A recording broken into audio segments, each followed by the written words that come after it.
ओम पूर्णमदः पूर्णमिदं पूर्णात् पूर्णमुदच्यते पूर्णस्य पूर्णमादाय पूर्णमेवावशिष्यते। ओम शांति शांति शांति। नमस्कार मित्रों, आज की वीडियो में हम बृहदारण्यक उपनिषद के चौथे अध्याय के पहले ब्राह्मण का जो दूसरा मंत्र है उसका पाठ करेंगे। तो ये देखते हैं कि ये मंत्र क्या कहता है। तो जो मंत्र वह कहता है, यत्ते कश्चिद अब्रवीत तच्छृण्वाम इति, अर्थात याज्ञवल्क्य ने कहा जो भी किसी ने तुमसे कहा उसे सुनते हैं। अब्रवीन में जित्वा शैलिनी ही, अर्थात जनक ने कहा शैलिनी ने जीत करके मुझे कहा, वाग्वै ब्रह्मेति, अर्थात कि वाक ही ब्रह्म है। यथा मातृमान पितृमान आचार्यवान ब्रूयान, अर्थात जैसे माता पिता और आचार्य वाले कहते हैं, तथा तच्छैलीर अब्रवीत वाग्वै ब्रह्मेति, अर्थात वैसे ही उस शैलिनी ने कहा कि वाक ही ब्रह्म है। अवदतो ही किम स्यादिति, अर्थात जो बोले ही नहीं वो वैसे भी क्या है। अब्रवीत तु ते तस्य आयतनम प्रतिष्ठाम, तब याज्ञवल्क्य ने कहा, अर्थात याज्ञवल्क्य ने तब कहा किंतु क्या उसने तुम्हें यह बताया कि वह किस आयतन में प्रतिष्ठित है। न में अब्रवीत इति, अर्थात याज्ञवल्क्य ने कहा नहीं, वह नहीं बताया। एक पाद व एतत् सम्राट इति, अर्थात याज्ञवल्क्य ने कहा वह एक पद वाला ही है सम्राट। स वै नो ब्रूहि याज्ञवल्क्य, अर्थात जनक ने कहा वह हमको बताओ हे याज्ञवल्क्य। वागेव आयतनम, अर्थात याज्ञवल्क्य ने कहा वाक ही उसका आयतन है। आकाशः प्रतिष्ठा, अर्थात आकाश में प्रतिष्ठित है। प्रज्ञेति एनद उपासित, अर्थात उसकी उपासना प्रज्ञा के रूप में होती है। का प्रज्ञता याज्ञवल्क्य, अर्थात जनक ने कहा हे याज्ञवल्क्य प्रज्ञता क्या है। वागेव सम्राट इति होवाच, अर्थात याज्ञवल्क्य ने कहा सम्राट वह वाक ही है। वाचा वै सम्राट बंधु प्रज्ञायते, अर्थात क्योंकि सम्राट वाक ही बंधु को जानती है। ऋग्वेदो यजुर्वेद सामवेदो अथर्वांगिरस, अर्थात ऋग्वेद यजुर्वेद सामवेद अथर्ववेद। इतिहासः पुराणः विद्या उपनिषद, अर्थात इतिहास पुराण विद्या उपनिषद। श्लोकाः सूत्राणि अनुव्याख्यानानि, अर्थात श्लोक सूत्र उनके व्याख्यान। व्याख्यान अनिष्टम हुतम आशितम पायितम, अर्थात व्याख्यान अनिष्ट आहुति भोजन पेय। अयम च लोकः परश्च लोकः, अर्थात इस लोक और परलोक। सर्वाणि च भूतानि वाचैव सम्राट प्रज्ञायन्ते, अर्थात और सभी भूतों को ही सम्राट वाक ही जानती है। वाग्वै सम्राट परमं ब्रह्म, अर्थात इसलिए वाक ही सम्राट पर ब्रह्म है। न एनम वाक जहाति, अर्थात वाक कभी भी उसको नहीं त्यागती। सर्वाणि एनम भूतानि अभिक्षरन्ति, अर्थात सभी भूत इसमें ही आते हैं और जाते हैं। देवो भूत्वा देवान अप्येति, अर्थात देव होकर के देव भी इस प्रकार। यह एवं विद्वान एतद उपासते, अर्थात उसकी उपासना करते हैं जो यह जानता है। हस्ते ऋषभम सहस्रम ददामी इति होवाच जनको वैदेह, अर्थात तब जनक वैदेह ने कहा कि मैं आपको सहस्र हाथी और ऋषभ प्रदान करता हूँ। स होवाच याज्ञवल्क्य, अर्थात तब याज्ञवल्क्य ने कहा पिता में अमन्यत ना अनुशिष्य हरेत इति, अर्थात मेरे पिता का मानना था कि केवल इतनी शिक्षा देकर चोरी मत करो। तो यही जो है ये दूसरा मंत्र है। और यहाँ पर जो है जो उनके जो याज्ञवल्क्य और जो जनक महाराज हैं उनके बीच जो वार्तालाप हो रही है उसको जो है बड़े ही विस्तार से यहाँ पे बताया गया है। तो वो बोलते हैं कि यानी याज्ञवल्क्य ने पिछले मंत्र में ही बोला था कि भाई बाल के खाल उतारने वाले प्रश्न करने के हेतु से आया हूँ मैं। तो तब उसी में लेकर के जो है वो याज्ञवल्क्य फिर जनक महाराज से कहते हैं कि अच्छा किसी ने तुम्हें कुछ बताया तो मुझे बताओ, उस पर बात करते हैं। तो जनक ने तब कहा कि शैलिनी करके एक ऋषि हैं, उन्होंने मुझसे कहा कि जीत करके मुझसे कहा शैलिनी ने कि वाक जो है वह ही ब्रह्म है। तो तब जो है याज्ञवल्क्य ने बोला कि अच्छा ठीक है, ये तो तुमने को ठीक बताया, पर ये बताओ कि क्या उसका आयतन बताया तुमको। तब जो है याज्ञवल्क्य को तब जो है जनक ने कहा कि नहीं, वो नहीं बताया मेरे को। तो फिर जो है जनक ने पूछा कि तो आप बताओ मेरे को कि भाई इसका आयतन क्या है। तो तब जो है वो याज्ञवल्क्य जो है वो उत्तर देते हुए कहते हैं कि वाक जो है उसका आयतन वाक ही है, वो आकाश में प्रतिष्ठित है, और उसकी जो उपासना है वह प्रज्ञा के रूप में होती है। तो जनक ने फिर पूछा कि प्रज्ञता क्या होती है याज्ञवल्क्य। तो याज्ञवल्क्य ने कहा कि सम्राट, जो वाक है वह ही वास्तव में प्रज्ञता है, क्योंकि जो वाक है उसके द्वारा ही वास्तव में जो है सब कुछ जाना जाता है। तो बंधु को जानती है, यहाँ पे बोला बंधु को जानती है।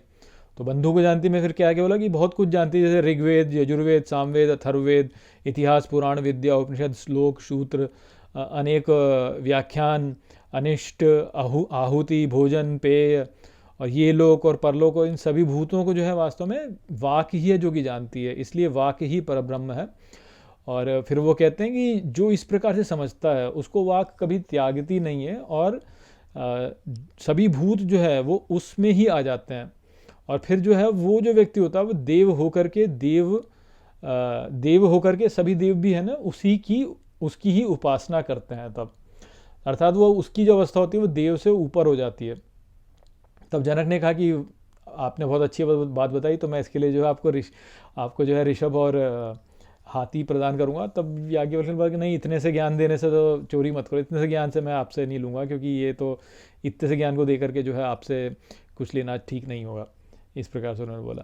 तो यहाँ पर जो बात बताई जा रही है वो वाक को लेकर के बताई जा रही है। ऐसे ही जो है आगे के मंत्रों में फिर चक्षु को बोला जाएगा, श्रोत्रों को बोला जाएगा। और आप देख रहे होंगे कि यदि आप इस ग्रंथ के सभी वीडियोस देख रहे हैं तो आप बार बार देखेंगे कि ये बहुत आता है कि पृथ्वी और फिर अग्नि, फिर वाक और फिर प्राण, और इन सब की व्याख्या दी जाती हैं।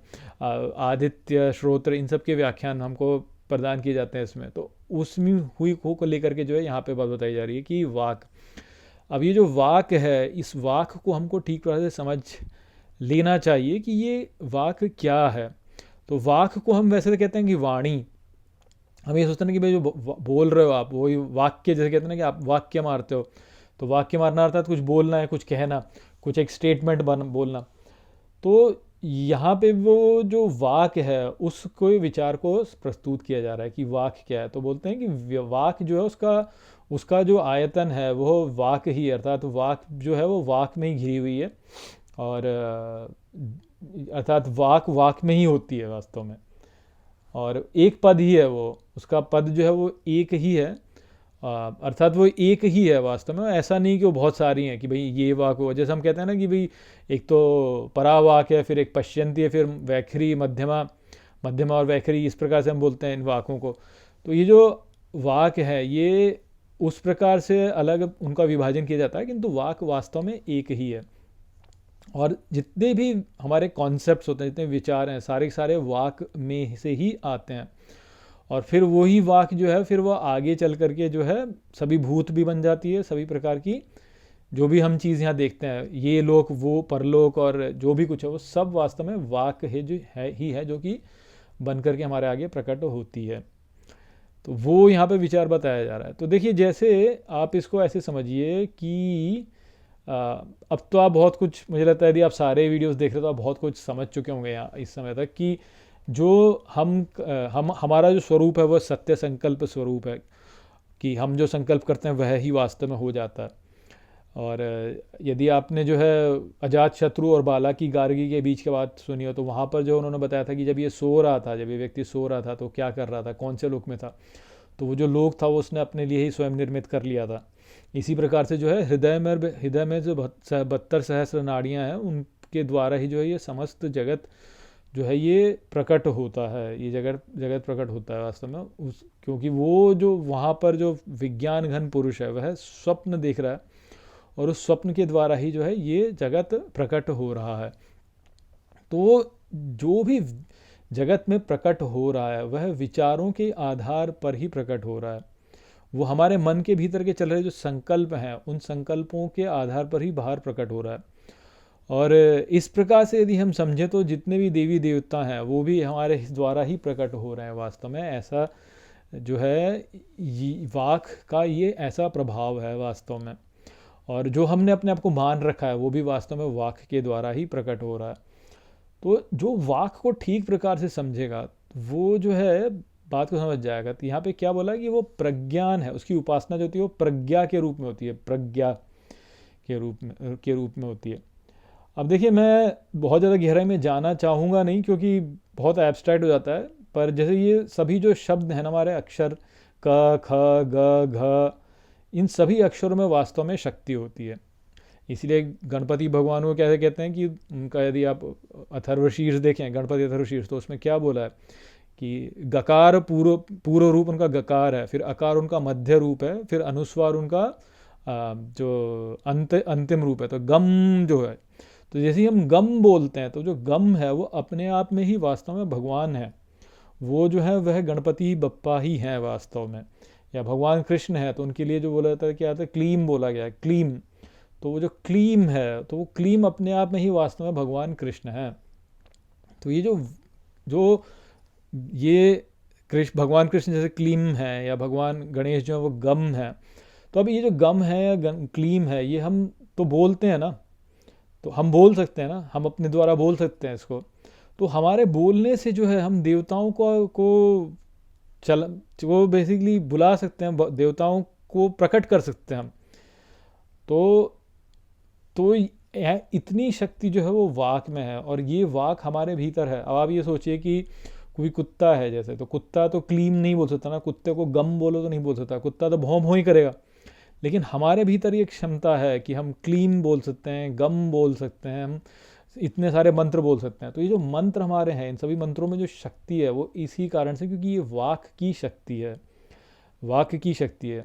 अब ये जो अक्षर हैं इनमें जो ये शक्ति है, ये शक्ति प्रकट कैसे होती है? तो ये शक्ति बाहर के जगत में ही प्रकट होती है ना।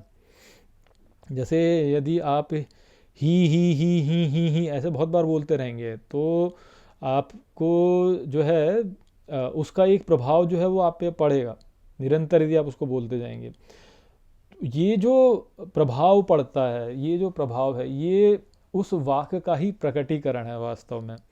और केवल इतना ही नहीं है, छंदों में अपनी एक शक्ति होती है कि आप किसी भी वाक्य को किस छंद में बोलते हैं या किस तरीके से बोलते हैं, उसमें भी अपनी एक अलग एक शक्ति होती है। जैसे आप किसी से पूछें कि अच्छा ऐसे होता है, तो एक तो अच्छा होता है कि तो उसको बोलने के तरीके में अंतर हो जाएगा ना, कि अच्छा चलो ऐसे करते हैं, अच्छा ऐसे करते हैं, तो दोनों में अंतर हो गया ना बोलने में। एक में जो है आपने जिस प्रकार से बोला उससे अर्थ हुआ कि चलो हाँ चलो करते हैं, और दूसरे में कि नहीं हम नहीं करेंगे।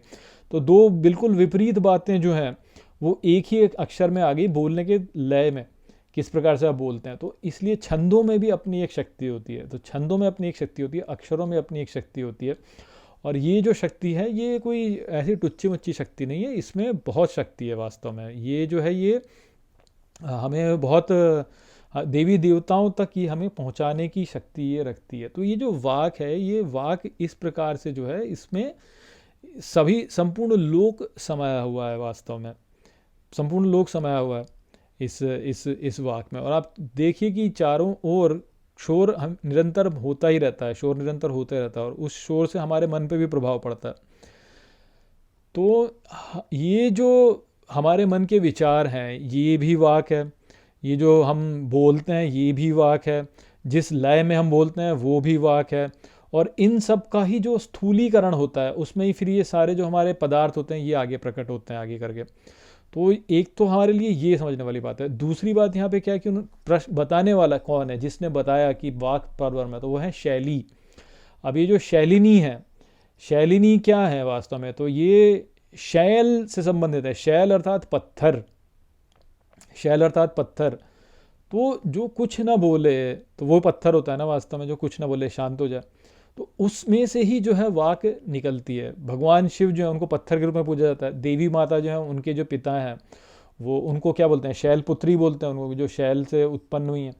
तो ये जो न बोलने में से, मौन में से ही वास्तव में वाक उत्पन्न होती है। आरंभ में वाक उत्पन्न होती है, एक फ्रीक्वेंसी पे साउंड पे चलेगी, फिर उसमें वेरिएशन आएगा, इसके वेरिएशन से जो है अलग अलग अलग अलग पदार्थ प्रकट होते रहते हैं। और ये जो है ये सारी वाक जो है ये जिसमें से उत्पन्न हो रही है वो क्या है, तो वो पुरुष है वास्तव में, जो कि हमारे भीतर, हम सबके भीतर है वास्तव में वो पुरुष।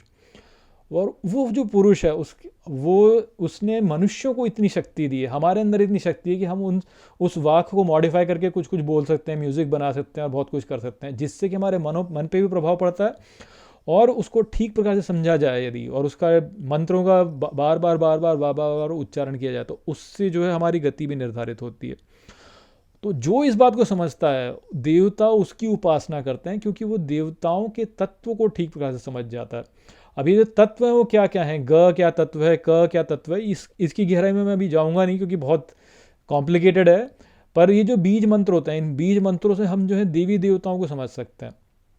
तो वो सब वाक की बात है। और फिर इन्हीं से जो है फिर हमारे सारे जो भी हमारे ग्रंथ हैं वो उत्पन्न हुए हैं, जो भी ग्रंथ हैं वो हमको बताते हैं। और केवल इतना ही मत समझिए आप इसको, इस जगत में जो भी कुछ है वास्तव में उसको आप देखेंगे उसके अंदर एक वाइब्रेशन, उसका खुद का अंदर का एक वाइब्रेशन है जिससे कि वो पदार्थ एक प्रकार से प्रकट होता है। तो स्थूल जगत भी, सूक्ष्म जगत भी, हमारा मन भी, सब कुछ वास्तव में जो है ये वाक ही है। इसीलिए वाक की प्रतिष्ठा बोली है आकाश में, क्योंकि वाक का विस्तार होता है। और आकाश क्या है, विस्तार ही होना, ज्ञान का विस्तार भी होना और समस्त जगत का विस्तार होना। तो ये यहाँ पे बात है समझने की। अब देखिए बहुत ही इंट्यूटिव ये बात है, पूरी तरह से यहाँ पे मैं शब्दों में इसको आपके सामने रख नहीं सकता हूँ। आप इस पर विचार कीजिए, इसकी उपासना कीजिए, तो आपको धीरे धीरे ये बात अपने आप ही समझ में आ जाएगी कि वाक का कितना महत्व है। तो वो संदेश था यहाँ पर इस मंत्र में। आशा करता हूँ कि ये मंत्र आपको ठीक तरह समझ में आ गया होगा। चलिए इसी के साथ इस वीडियो को हम यहीं पर समाप्त करते हैं। नमस्ते।